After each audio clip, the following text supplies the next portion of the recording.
Can't wait to see how she reacts to it, man. It's hard to surprise her. This the same thing that's on your car? Yes, I don't want it. Thank you. I don't want it. What's going on, guys? Today we're going to be installing these LED side marker lights on Shamilia's 2021 Dodge Charger. So we're going to be getting rid of these and that. This is for the front, but as you can see, it's a smoke lens. But it's going to light up amber when we get it installed. And then the rear lens is going to light up red. So let me see if I can show you guys what they look like lit up right now. Okay, so as you can see, it's just a little dot of light right there. The LED strip is going to run all the way down, so it's going to look a lot better than just that little dim light. And on the front, you can see that too. So we're going to be getting rid of these, installing the LEDs, changing the look up. I have these installed on my car as well. It's not that difficult of an install. I will need to turn the steering wheel so that I have access to get in here. And it's just a couple of push pins in there. I think one bolt. And that should be it.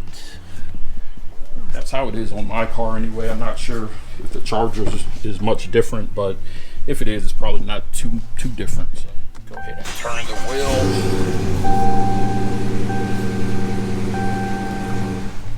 It's pretty similar, but not exact.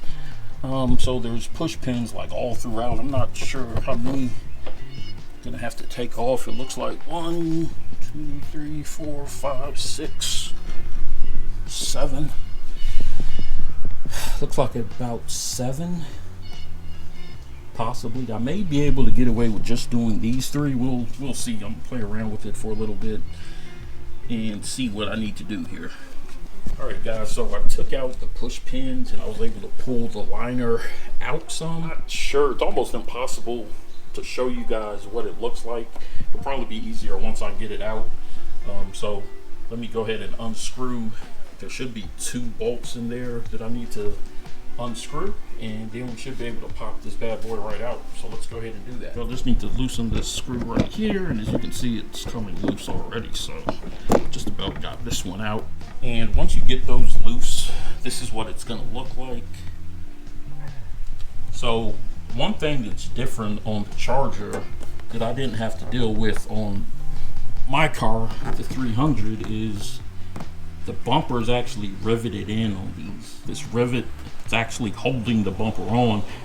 So luckily you don't need to break that off or anything.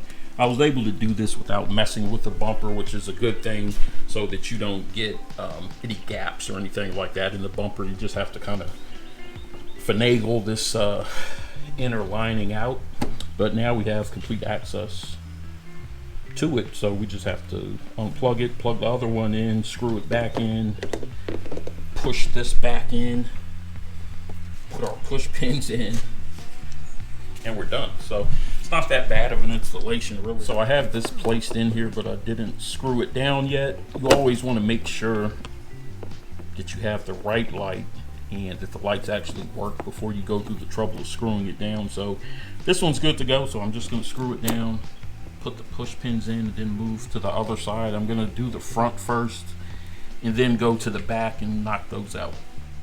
All right, guys, so one thing that you want to do, I forgot to mention before you start installing this, you want to take the screw and just screw it in to the hole and then unscrew it, because the holes don't have any threading in there. So if you try to install it and try to screw it in, it's going to be really difficult. So it's easier just to go ahead and get the screw in there. That way when you stick it in, it'll go in smoothly. All right, cool. So that one's installed. Everything's buttoned down. So 3 more to go. I'm gonna move to the other side, and then since you guys have already seen how to do the front, I'll go ahead and move to the back. So if you want to make your life a little easier, go ahead and jack it up when you're doing the rear ones, because you're going to have a hard time doing this on the ground. There's not a whole lot of space to work with because the tire pretty much blocks this piece here, so you don't have a lot of room to work with. I ended up just kind of pushing this back, but you have to come from behind and have enough room. If you have the right socket, you can probably do it. I just don't have one short enough for this to work, so I had to jack it up to get a little bit more room.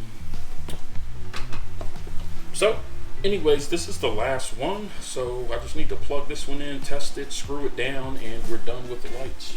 Alright, so the last one is done. Now I just need to lower the car.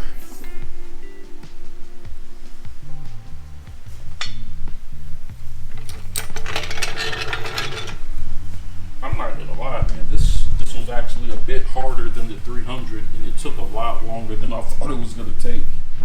Taking the wheels off might help. I thought the rear would be easier than the front. It was actually harder. So anyway, they're up there now, man. So hopefully she enjoys them.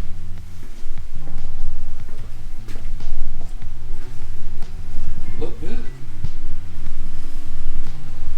A lot brighter than the original ones too. So just to recap, guys, the main thing you want to remember when doing this install is when you have these in the box and you get your first one out, make sure that you screw into the holes on the new ones, because otherwise you're gonna have a real hard time trying to get those in from the back side. So